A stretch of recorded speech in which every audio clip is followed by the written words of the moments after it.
नमस्कार, स्वागत है आपका हमारे चैनल पर। मैं हूं आपके साथ शिप्रा सैनी।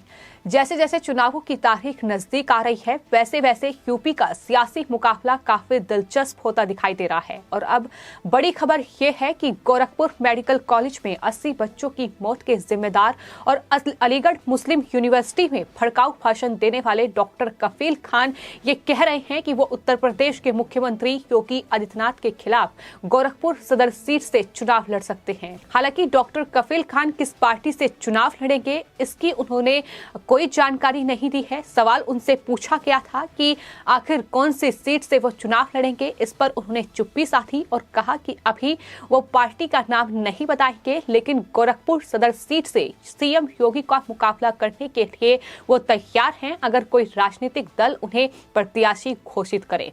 सवाल लगातार उठ रहे हैं कि आखिर कौन सी पार्टी का दामन वो थामेंगे, लेकिन सबसे बड़ी वजह जो मानी जा रही है वो यही है कि गोरखपुर मेडिकल कॉलेज 2017 में जिस तरीके से वहां बच्चों की जान गई, ऑक्सीजन की कमी के चलते 80 बच्चों की मौत हुई और उस वक्त डॉक्टर कफील खान उस गोरखपुर मेडिकल कॉलेज में ड्यूटी कर रहे थे और 80 बच्चों की मौत का जिम्मेदार डॉक्टर कफील खान को माना गया। उन पर लापरवाही का आरोप लगा और उन्हें गिरफ्तार किया गया। इतना ही नहीं, सीए के दौरान कफील खान पर योगी सरकार में रासुका भी लगाई गई थी। तो ये तमाम वजह मानी जा रही हैं कि वो सीएम योगी आदित्यनाथ के खिलाफ चुनावी मैदान में उतर सकते हैं, क्योंकि इस तरीके से उन्होंने ये सोचा होगा कि वो मुकाबला उत्तर प्रदेश के मुख्यमंत्री योगी आदित्यनाथ का करें।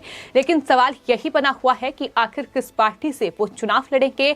क्या वो समाजवादी पार्टी से चुनाव लड़ेंगे, क्योंकि अभी तक गोरखपुर सदर सीट पर समाजवादी पार्टी ने कोई प्रत्याशी नहीं उतारा है। और जिस तरीके से समाजवादी पार्टी उन तमाम चेहरों को टिकट बांट रही है जिनकी आपराधिक छवि रही है, जिन्होंने कहीं ना कहीं उत्तर प्रदेश को अस्थिर करने का काम किया है, जिन्होंने उत्तर प्रदेश की कानून व्यवस्था को बिगाड़ने का काम किया है, जो सलाखों के पीछे रहे हैं, उन तमाम आपराधिक छवि वाले नेताओं को, उन तमाम आपराधिक छवि वाले लोगों को समाजवादी पार्टी टिकट बांट रही है। ऐसे में सवाल यही है कि क्या डॉक्टर कफील खान समाजवादी पार्टी के टिकट पर चुनाव लड़ने जा रहे हैं और क्या समाजवादी पार्टी उन्हें उत्तर प्रदेश विधानसभा चुनाव में सीएम योगी आदित्यनाथ के खिलाफ चुनावी मैदान में उतारेगी।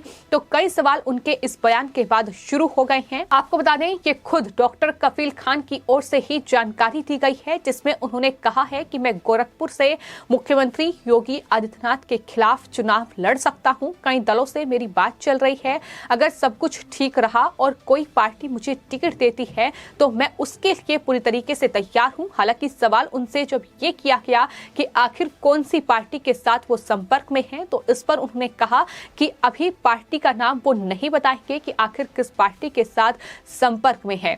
आपको ये बता दें कि गोरखपुर सदर सीट से बीजेपी के जो प्रत्याशी हैं वो मुख्यमंत्री योगी आदित्यनाथ हैं और वहीं जो चंद्रशेखर आजाद हैं, यानी भीम आर्मी के प्रमुख, उन्होंने भी सीएम योगी का मुकाबला करने की ठानी है, यानी वो भी गोरखपुर सदर सीट से चुनावी मैदान में हैं। गोरखपुर में विधानसभा चुनाव के छठे चरण में यानी 3 मार्च को मतदान होगा। अभी चुनाव में काफी वक्त है, लेकिन उससे पहले तमाम सियासी पार्टियां, तमाम सियासी गठजोड़ में लगी हुई हैं और इसी कड़ी में ये डॉक्टर कफील खान का नाम सामने आया है। हालांकि डॉक्टर कफील खान को गोरखपुर मेडिकल कॉलेज में 80 बच्चों की जो मौत हुई ऑक्सीजन की कमी के चलते, आरोप कफील खान पर ये लगे थे कि दरअसल उन्होंने ऑक्सीजन को बेचा था, कालाबाजारी की थी, जिसके चलते बच्चों की जान गई है और इस पूरे मामले में उन्हें जेल जाना पड़ा था। लेकिन उसके बाद से लगातार जो कफील खान हैं वो योगी सरकार पर हमलावर ही नजर आए हैं।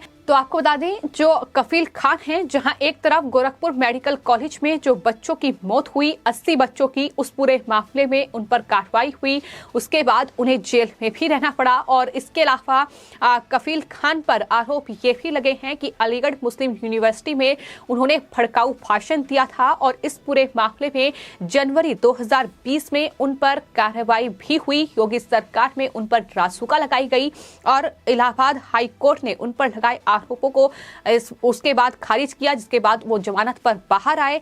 और साथ ही आपको ये भी बताते हैं कि 9 नवंबर 2021 को उन्हें नौकरी से भी बर्खास्त किया गया था। यानी जिस तरीके की उनकी छवि रही है, जिस तरीके से वो लगातार सरकार के खिलाफ बोलते रहे हैं, तमाम भड़काऊ भाषण उनकी तरफ से दिए गए हैं, एक तरीके से देश विरोधी शख्स की भूमिका कफील खान ने निभाई है। और यही वजह है कि तमाम जो कन्हैया कुमार और स्वरा भास्कर जैसे शख्सियत हैं, उनकी तरफ से कफील खान की पैरवी की गई और ये कहा गया कि उन्हें जेल से बाहर निकाला जाए। ये तमाम बयान उनके सामने आए थे। यानी इस तरीके की छवि वाले नेताओं को टिकट बांटने का काम सिर्फ समाजवादी पार्टी ही कर रही है। तो सवाल यही है कि क्या कफील खान समाजवादी पार्टी के टिकट पर चुनाव लड़ेंगे, क्या उनसे बातचीत चल रही है?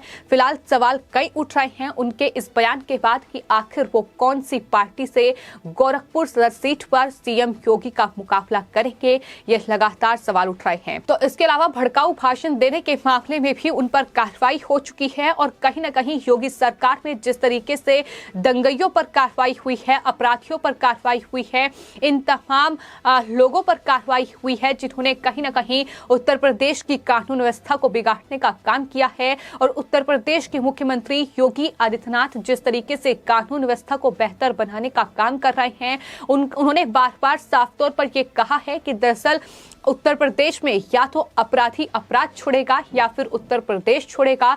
और इस कड़ी में तमाम माफियाओं पर, तमाम गैंगस्टरों पर शिकंजा कसा गया है, तमाम भू माफियाओं पर नकेल कसी गई है, तमाम आपराधिक छवि वाले जो लोग थे, तमाम नेता थे, उन पर नकेल कसी गई है। और इस दिशा में लगातार जो उत्तर प्रदेश की सरकार है, योगी सरकार है, उन्होंने कार्य किए हैं। और शायद यही वजह है कि इस तरीके की तमाम आपराधिक छवि वाले जो लोग हैं वो तमाम तरीके से सीएम योगी आदित्यनाथ को हराना चाहते हैं। और इसी दिशा में लगातार इस तरीके की बयानबाजी हो रही है। इस तरीके से समाजवादी पार्टी के नेताओं के तमाम बयान सामने आ रहे हैं। लेकिन एक और बड़ी खबर यह है कि भीम आर्मी के जो प्रमुख हैं चंद्रशेखर आजाद, जिन्होंने गोरखपुर सदर सीट से सीएम योगी आदित्यनाथ के खिलाफ वो चुनावी मैदान में उतरे हैं, उन्होंने ये दावा किया है कि आजाद समाज पार्टी की सरकार उत्तर प्रदेश में बनेगी और मैं मुख्यमंत्री बनूंगा। ये दावा उनकी तरफ से किया गया है। तो भीम आर्मी प्रमुख चंद्रशेखर आजाद जो समाजवादी पार्टी के साथ गठबंधन करके उत्तर प्रदेश में चुनाव जीतने की जद्दोजहद कर रहे थे, लेकिन समाजवादी पार्टी से गठबंधन नहीं हो पाया और अब अपना दल अकेले उत्तर प्रदेश में चुनाव लड़ेगा, ये घोषणा आजाद समाज पार्टी की ओर से की गई है। हालांकि आपको बता दें, आजाद समाज पार्टी जो है, चंद्रशेखर आजाद की जो पार्टी है, वो दरअसल तमाम सीटों पर चुनाव नहीं लड़ेगी, यानी 403 सीटों पर उम्मीदवार नहीं उतारेगी। लेकिन बावजूद इसके दावा ये किया जा रहा है कि दरअसल आजाद समाज पार्टी की सरकार उत्तर प्रदेश में बनेगी। तो इस तरीके के ये बयान सामने आ रहे हैं, यानी बयानबाजी का दौर लगातार जारी है। किस तरीके से बीजेपी को चुनौती दी जाए, किस तरीके से सीएम योगी आदित्यनाथ को चुनौती दी जाए, इसको लेकर तमाम सियासी पार्टियां एडी चोटी का जोर लगा रही हैं। फिर चाहे वो समाजवादी पार्टी हो, फिर चाहे वो कांग्रेस पार्टी हो, जो कांग्रेस पार्टी खुद ही सिमट कर रह गई है, उसकी जो प्रमुख है, जो चुनाव प्रचार कर रही है उत्तर प्रदेश में, प्रियंका गांधी वाड्रा, वो ये दावा कर रही है कि दरअसल मैं मुख्यमंत्री का चेहरा हूं।